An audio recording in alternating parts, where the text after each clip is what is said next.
we are going to make a leaf to hang in the hallway for our all-school rainforest.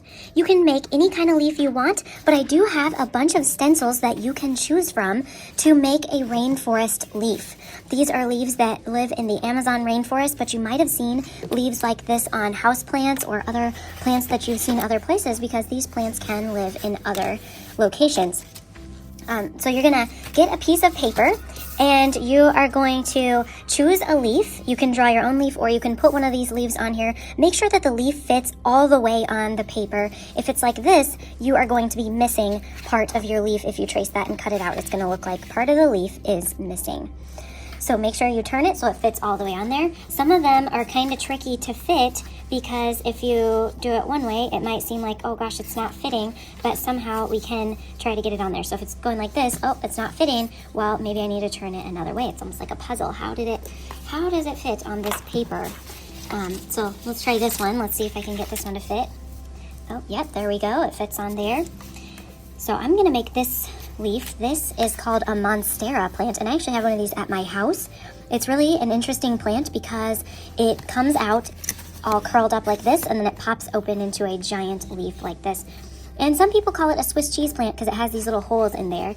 So the first thing you're gonna do is grab a pencil and trace your leaf onto your paper. Now that I am done tracing my leaf, I'm gonna use a crayon to draw these lines onto my leaf. And this is gonna show up when I paint over it with watercolors. If I press hard, I will see those lines kind of showing up behind the paint. So I can even color some spots in. And this shows me the veins in the leaf. These lines in the leaf carry nutrients to the plant. It helps the plant get water. All of these lines coming from the center of the stem are carrying those nutrients out to the rest of the leaf. Okay, now I need to make sure that I have my name and class code on my paper, and I can take it over to the back table to paint. I'm gonna put my crayon away. There we go. And now it's time to walk to the back table.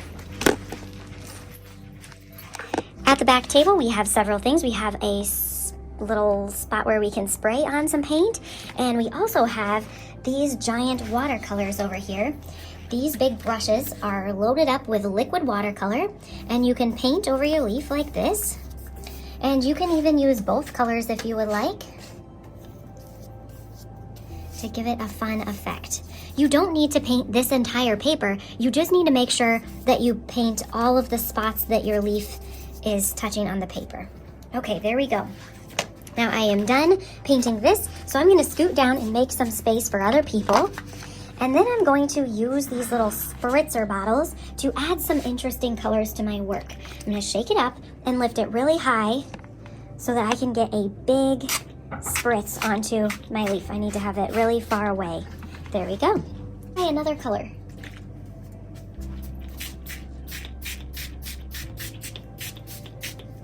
Okay, this will lighten up a little bit as it dries, but it doesn't have to be perfect. It's gonna look really cool, and I can't wait to see how it comes out. I'm gonna slide this onto the drying rack because I'm gonna have to wait until next time to be able to cut it out because it needs to dry first. The second day, you'll be able to cut this out. Now my paper is dry, so I'm gonna go ahead and start cutting.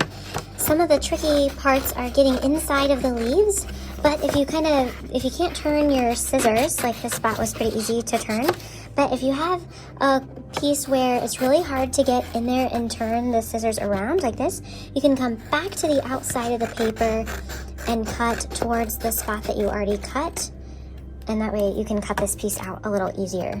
Oh, it's already looking pretty good.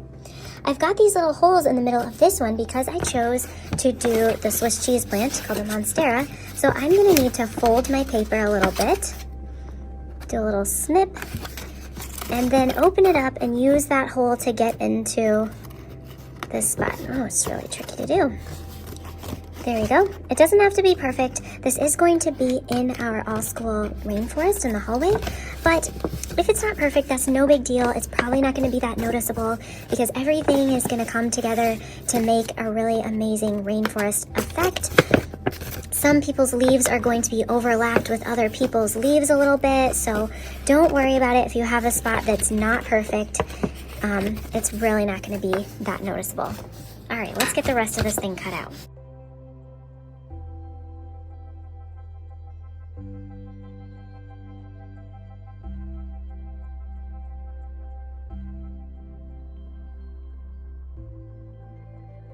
Yay, my leaf is all done now. I am ready to hang this up in the hallway. Oh my goodness, but wait. How will anyone know that I made this leaf? That's right, they won't know unless I add my name to this. So I will use a Sharpie marker and add my name on the front of this leaf so that people can see who made it. And also, if I want to, I could cut some more frayed lines in my leaf along where some of the veins of the leaf will be. I don't necessarily need to cut spaces in them, that is fine, but this will give the leaf a little bit more movement when it's hanging in the hallway, but it's totally not necessary. You really do not have to do that. Down here, because this might get overlapped a little bit, try to write it at the end of the leaf, like in this area or in the middle. And do your class code so we can get it back to you when we take this down. Thanks. Bye.